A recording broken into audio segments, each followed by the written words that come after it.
9th November is celebrated as the birthday of Dr. Muhammad Allama Iqbal.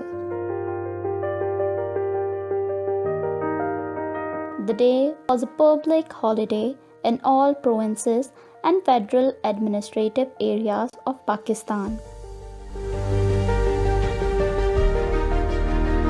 Iqbal was a great poet, philosopher, politician, and the thinker of Pakistan.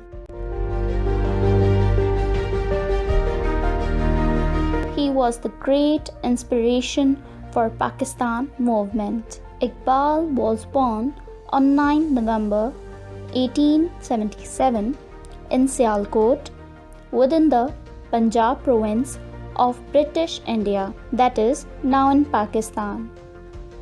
He died on 21st April 1938 in Lahore, Punjab, British India. The government of Pakistan has officially declared him the national poet.